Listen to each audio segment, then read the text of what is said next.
ନୂଆପଡ଼ା ଜିଲ୍ଲା କମନା ବ୍ଲକ ଧର୍ମପୁର ଗାଁ ଠାରୁ ରାତିସରା ପର୍ଯ୍ୟନ୍ତ ଗ୍ରାମ୍ୟ ଉନ୍ନୟନ ବିଭାଗ ଦ୍ୱାରା ରାସ୍ତା ଓ ସେତୁ ନିର୍ମାଣ କରାଯାଇଛି। ରାସ୍ତା ନିର୍ମାଣ ହେବାର 2 ବର୍ଷ ବିତି ଯାଇଥିଲେ ମଧ୍ୟ ଚାଷୀଙ୍କୁ ଏପର୍ଯ୍ୟନ୍ତ କ୍ଷତିପୂରଣ ମିଳିପାରି ନାହିଁ। ମଙ୍ଗଳବାର ଜିଲ୍ଲାପାଳଙ୍କ ଦ୍ୱାରସ୍ଥ ହୋଇଛନ୍ତି ଚାଷୀମାନେ।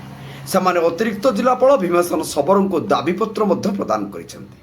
ଅତିରିକ୍ତ ଜିଲ୍ଲାପାଳ ଶୀଘ୍ର ଏହି ସମସ୍ୟା ସମାଧାନ କରିବେ ବୋଲି ପ୍ରତିଶ୍ରୁତି ମଧ୍ୟ ଦେଇଛନ୍ତି।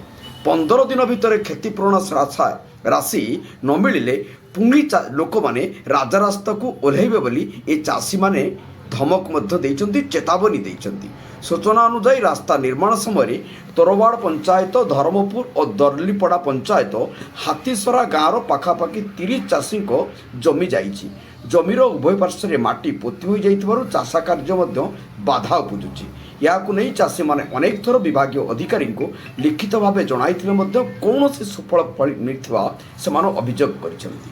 ତୁରନ୍ତ ଏହାର ସମାଧାନ ନହେଲେ ଚାଷୀ ରାଜରାସ୍ତାକୁ ଓହ୍ଲାଇବା ପାଇଁ ସଜବାଜ ହେଉଥିବା ଶ୍ରମିକ ନେତା ଭକ୍ତବନ୍ଧୁ ଧରୁଆ ସୂଚନା ଦେଇଛନ୍ତି। ଅନ୍ୟମାନଙ୍କ ମଧ୍ୟରେ ରଘୁ ବଂଶର, ପ୍ରତାପ କୋଟା, ଗୋବର୍ଦ୍ଧନ ମାଝୀଙ୍କ ସମେତ ଗ୍ରାମବାସୀ ସମସ୍ତେ ଉପସ୍ଥିତ ଥିଲେ। ନୂଆପଡ଼ା ଜିଲ୍ଲାରୁ ପରମେଶ୍ୱର ମେହେରଙ୍କ ରିପୋର୍ଟ, ଜନତା ଏକ୍ସପ୍ରେସ୍।